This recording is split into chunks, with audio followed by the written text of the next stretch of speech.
Salut méga l'étendeur. Bon, les affaires vont un petit peu mal chez Alpha depuis quelques temps, dans le sens où les ventes, c'est pas trop ça. Du coup, histoire de booster un petit peu les ventes, un petit peu tout ça, Alpha s'est mis en tête de sortir un nouveau modèle pour pouvoir concurrencer les Mercedes GLA et autres Audi Q3, etc. L'Alfa Romeo Tonale, c'est maintenant.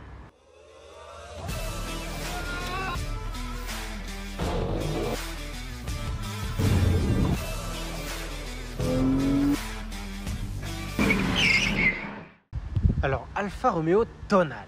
Tonale, ça vient d'où? Alors, comme pour le Stelvio, il s'agit d'un col en Italie, un petit col de montagne assez sympa, parce qu'Alfa Romeo a toujours voulu pour leur SUV avoir un nom assez sympa, d'un petit col de montagne pour leur voiture.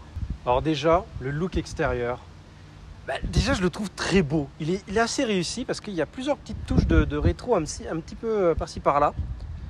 Alors déjà, on commence avec la calandre, on la reconnaît tout de suite, c'est du Alfa Romeo avec le petit triangle alpha et la petite moustache, n'est-ce pas? Avec la plaque Super Caro Suisse, bien entendu. Je vous attaque dès le début de la vidéo. Super Caro Suisse, Instagram, YouTube, le like, etc. Et bien sûr, merci énormément à Sky Automobile Beauvais qui nous prête le véhicule pour la petite vidéo. Donc je disais, cette grande face avant qui est un petit peu sportive, assez dynamique au niveau du look. En revanche, qui n'est pas agressive. C'est-à-dire que c'est une voiture qui reste quand même un petit peu élégante, assez classe quand même. On a la signature lumineuse qui est reprise de l'Alfa SZ. Alors les designers ont tenu à faire ce petit clin d'œil à cette voiture-là. Alors l'Alfa SZ, pour ceux qui ne connaissent pas, c'est un coupé qui est sorti il y a quelques petites années, qui était signé Zagato. On a une jolie petite prise d'air sur les côtés, qui est fonctionnelle, qui est très bien. Un petit capot légèrement bombé, ça rajoute un petit peu de peps à la ligne. Puis quand on vient sur le profil, on va remarquer tout de suite les jantes téléphone. Alors oui, on les appelait les jantes téléphone. C'est encore un clin d'œil aux anciennes Alpha qui avaient ce genre de jantes. Avec le freinage Brembo, parce que bien sûr, il faut arrêter ce joli petit bébé. Des étriers de fin rouge signés Alfa Romeo. Très beau, très élégant. Alors vous verrez tout de suite que cet Alpha est en bleu. Alors ça change un petit peu du rouge. Moi je trouve que le bleu est un petit look assez sympa. Et puis comme c'est une hybride, je trouve que ça donne un petit clin d'œil à l'électrique, etc. La désignation spéciale. Ici, un petit drapeau italien, parce que bon, Alpha est quand même très fier de son petit pays.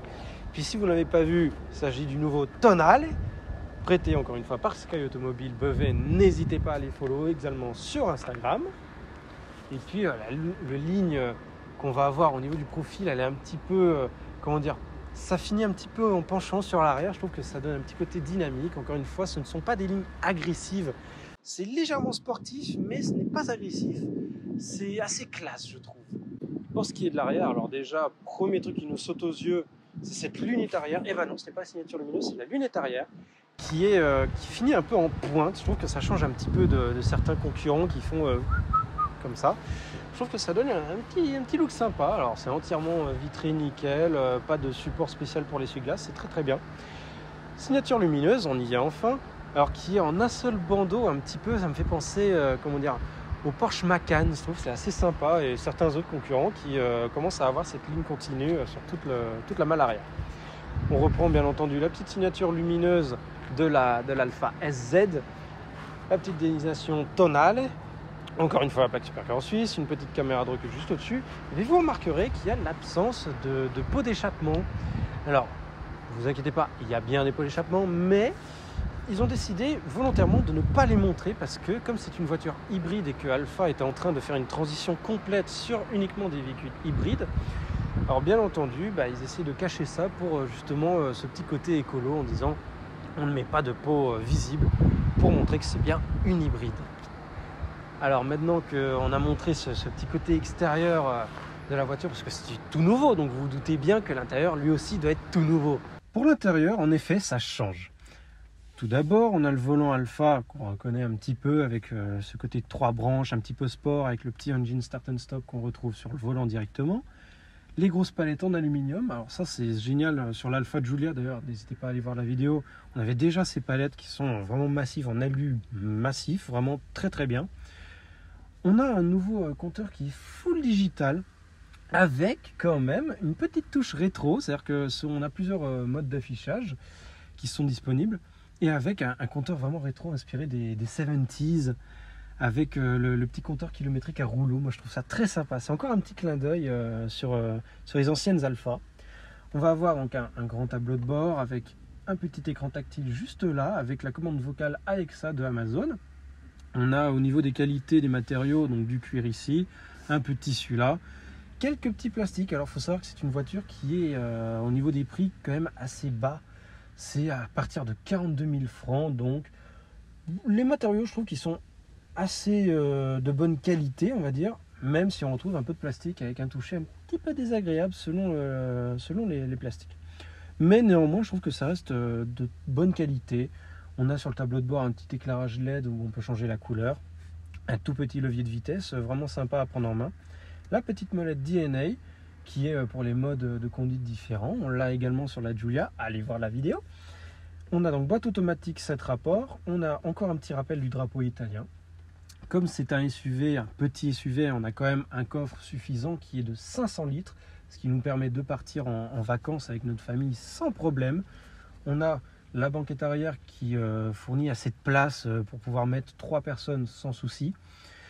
En parlant de banquette et de sièges, justement, on a ces sièges qui sont très agréables. C'est-à-dire qu'on est quand même bien maintenu, c'est pas du baquet non plus, mais c'est un petit peu à la mode, surtout les nouveaux SUV, etc. On est quand même bien mieux maintenu qu'avant, avec voilà, des sièges en cuir qui sont très confortables, vraiment sympa, avec le petit logo Alfa Romeo qui est gravé, brodé même, sur l'appui-tête. Voilà, maintenant qu'on a fait l'extérieur et l'intérieur de ce nouveau SUV, je pense qu'il est temps de voir ce qu'il va donner sur la route, voir s'il se défend bien et s'il y a des nouveautés également. Et nous voici enfin au volant de cet Alfa Romeo Tonale qui est tout nouveau, il vient de sortir il y a quelques mois seulement. Donc on va pouvoir découvrir un peu comment il se défend sur la route. Alors norme éco oblige, on n'a que des petits moteurs sur ce véhicule. On commence avec le tout premier qu'on a ici, on a vraiment pris le moins puissant possible parce qu'on veut voir ce que ça donne déjà en version de base.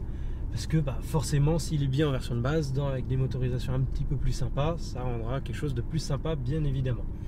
Alors on a la version 130 chevaux, alors ouais, c'est pas beaucoup, mais pour tous les jours, c'est largement suffisant.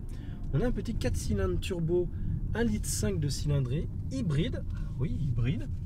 Donc, du coup, on a un petit côté électrique qui va nous donner un petit peu de peps, et en ville surtout, ça va nous permettre de consommer rien du tout. Alors justement, en parlant de consommation, on est dans les 5,6 litres de moyenne. C'est vraiment minuscule de chez minuscule comme consommation. Je trouve ça très bien quand même pour une voiture de ce gabarit là.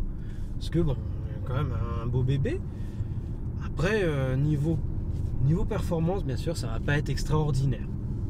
Mais Alfa Romeo a mis un point d'honneur au fait que la voiture, même si elle n'a pas énormément de puissance, même si ça reste un petit SUV, etc., c'est quelque chose qui va être agréable à conduire. C'est-à-dire que c'est une traction, alors elle existe en Q4, en 4 roues motrices, mais l'avant suit bien quand même au niveau de tout ce qui est amortisseur, train roulant, etc. Ça suit vraiment très bien, ça accroche bien à la route. Et puis surtout, il reste quand même fun, c'est une voiture cool quand même. Elle est vraiment cool. Au niveau du confort, on est très bien. Visibilité à l'arrière, quand même, c'est un peu limite. C'est-à-dire qu'on a les appuis-têtes juste derrière nous qui masquent en fait les 3/4 du pare-brise arrière. Bon, je chipote, hein, mais pour 42 000 francs d'entrée de gamme, je trouve que c'est très bien. Sinon, on est plus dans les 50 000 quand on commence à avoir 2-3 petites options et la version avec 160 chevaux. Mais sinon, mine de rien, c'est quand même très bien. On a toutes les aides qu'il faut, on a le volant chauffant, les sièges chauffants. Moi, je trouve que c'est une voiture qui se défend bien face à la concurrence. Et puis, voilà, 40 000, tu t'attends à quoi? Moi, je trouve ça très bien pour un petit budget comme ça. C'est très bien. Après, direction, on va pas se mentir, c'est un petit peu flou quand même. Dans le sens où, en mode normal, pas top. Mais par contre, si on utilise la petite manette DNA et qu'on passe en dynamique, on met les petites palettes. Ouais, ça avance pas énormément, mais quand même de la longe. Et surtout qu'on a le mode électrique qui va nous aider justement à avoir un petit peu plus de couple, un petit peu plus de puissance. C'est suffisant pour tous les jours. La direction, une fois qu'elle est en dynamique, elle est un petit peu plus précise, un peu plus directe. Donc ça, je trouve que c'est assez cool. Le châssis, il est bien, franchement, il est très bien. On est bien dedans. Il suit très bien dans les virages. Moi, je trouve que c'est une très bonne voiture. Après, dites-moi en commentaire ce que vous préférez. Est-ce que vous êtes plus sur un Mercedes GLA, un Audi Q3, un BMX 1. Voilà, ça c'est le tout nouveau de chez Alfa Romeo. Moi je trouve qu'il a sa place dans cette gamme de petits SUV de tous les jours. Je vous dis à la prochaine. Mettez un petit like, un commentaire, dites-nous ce que vous préférez. Puis je vous dis à la prochaine avec des voitures encore plus sympas. Ciao!